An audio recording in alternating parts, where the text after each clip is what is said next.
Hello, fellow educators. Welcome to today's episode, Blogging in the Classroom, Part 2.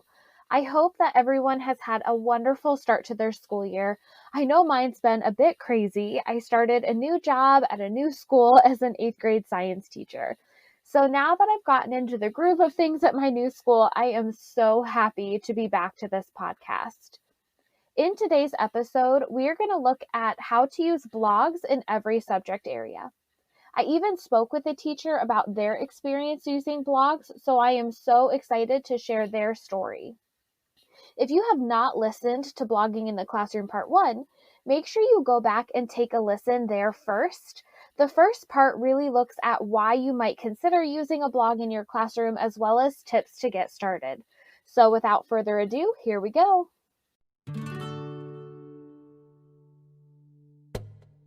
Hi, I'm Megan Brown, teacher and EdTech enthusiast.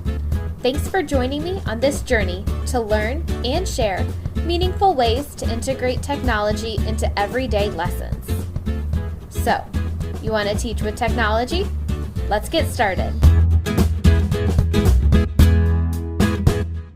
Blogs are a great opportunity to get students writing in every content area and find joy in writing. I spoke with Second Grade Life on Instagram about how she used blogs in her classroom. She had students use blogs in a few different environments. First, she had students blog in science class to do research and publish their writing. She also used blogs in language arts as a free write tool. I asked her to share a little bit about her experience, and she said it can feel challenging at the beginning, but if you put in the work at the start, it becomes something they just do on their own. Kids pick up things so quickly. Students had free time to work on it, and you could see that they were able to write for pure enjoyment. They loved that their peers and other students would actually respond. Writing to an authentic audience, I think, had a great impact. Kids who aren't always writers would want to have time to tell their own stories and find their own pictures.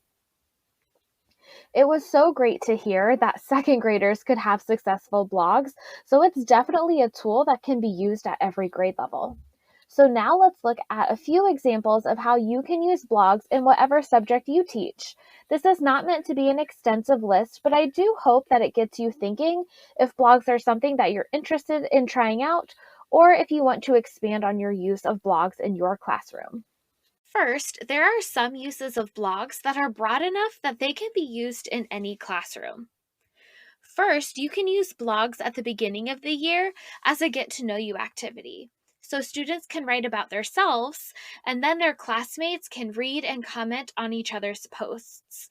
This would be a great way for you to get to know your students, and it's also a great way for your students to get to know each other and really see some things that they have in common.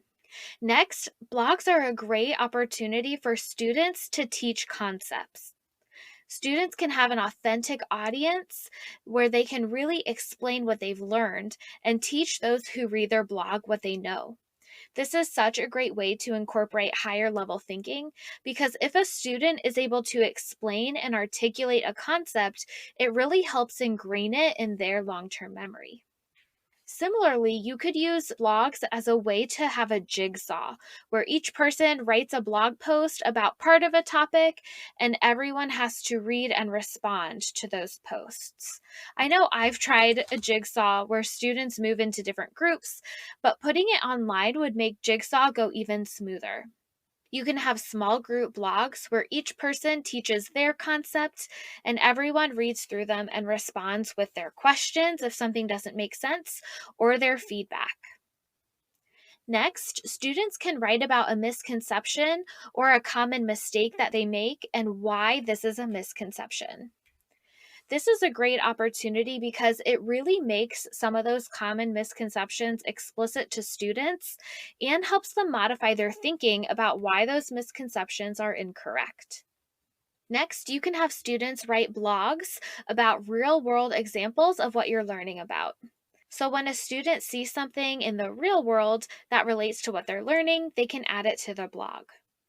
For example, if students are learning about inequalities and they go to a theme park, they could take a picture of one of those signs that says you have to be at least this tall to ride the ride. And then they could write an inequality that represents that ride. Another idea would be when I was teaching social studies last year, we learned about Hammurabi's Code.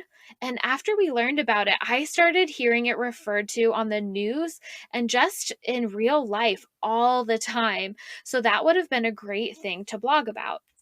This kind of blog will reinforce the content that we're learning, and it shows students that even though we're learning about things in the past, it still plays a part in the present and it's still relevant today. Another way to use a blog would be to summarize learning for the day or the week, almost like an exit ticket. So, students could have their own personal blog where they summarize their learning, and it can provide them with evidence of their learning and help them reflect and organize new information into their schema. You could also use blogs as a self reflection tool for students to reflect on how they're doing, how their understanding of something changes, almost like a portfolio. So, this is a great way to get students thinking about their thinking. Students can look back through their work on a topic and write about what evidence they have of their improved learning. This will help students with metacognition and show them how much they have learned and improved throughout the year. I know students are always so proud of themselves when they can see physical evidence of how far they've come. There are also a few ways to use blogs that are exclusive to math classrooms. First is error analysis, where students have to explain the mistake that they see in a worked out example. You could even have students show how to do a problem and have them make their own mistake and have their peers comment about where the mistake is. This is such a great way to incorporate some higher level thinking as well as get students writing in mathematics. Next, you could have a blog where students create their own questions that students have to answer.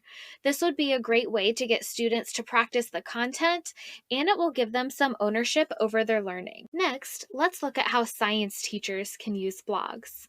First, students can write about current events or do research into what they're learning about. Science is always making advances, and students can do research about recent discoveries related to what they're learning. For example, I know in my class we recently learned about landforms that are created by erosion and deposition. So students could create a blog about a landform that they've been to or a landform that's nearby in the area that was created by erosion or deposition and really go into detail and do some research on how those landforms have evolved over time. Students can also write a blog about labs and some of their observations or reflections from a lab.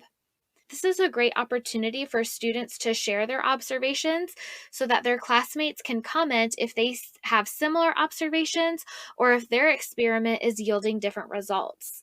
This can even open up a great dialogue about the nature of science and why different groups may have different results. Last year, I taught social studies, and I wish that I had had some of these ideas to get my virtual students to engage in some discussions. So, first, students can write a blog about a day in the life of someone during a particular event that you're learning about. For example, we spent a lot of time learning about the Silk Road, so students could write a blog sharing the story of a traveler on the Silk Road. And they could talk about what they were trading, where they were going, and their safety and how they felt traveling along the Silk Road. There was even an emperor who made a lot of advances to make the Silk Road a safer place. So you could have students write from the perspective of someone before and after this time to really help compare and emphasize some of the changes that were made to make it a safer place. Next, students could write about their thoughts on current events. Students can do research and write their opinion on current events, and this will help get students interested in what's going on and really help build good practices of being a productive citizen. Next, you can just give students prompts related to the content that you want students to write about. You could ask, who is a better leader? How do you think the world would be different if an event did not happen? And if you have not watched part 1, I do give some tips on what makes a good prompt. So definitely check that out if you have not already. Having an interesting prompt like this will help students find motivation to write and will really open up a great discussion between students.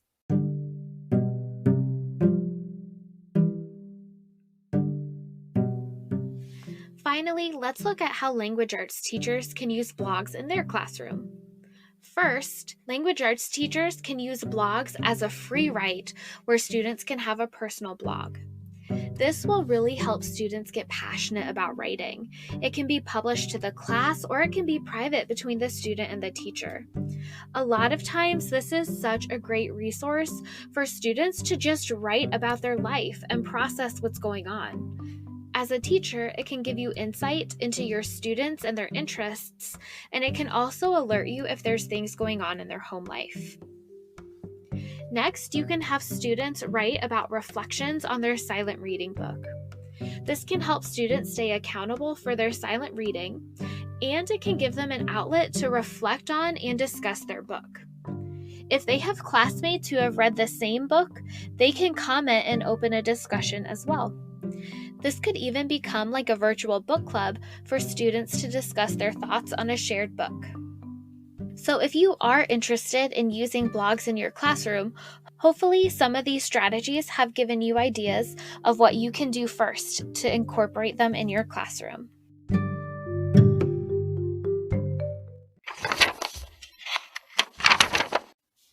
Thank you all so much for listening.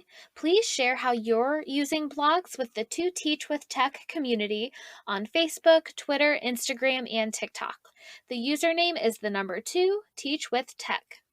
I am looking forward to seeing all the ways that teachers are including blogs this year. In our next episode, we'll discuss how to facilitate online discussions using online tools. These can be used both in person or in an online environment.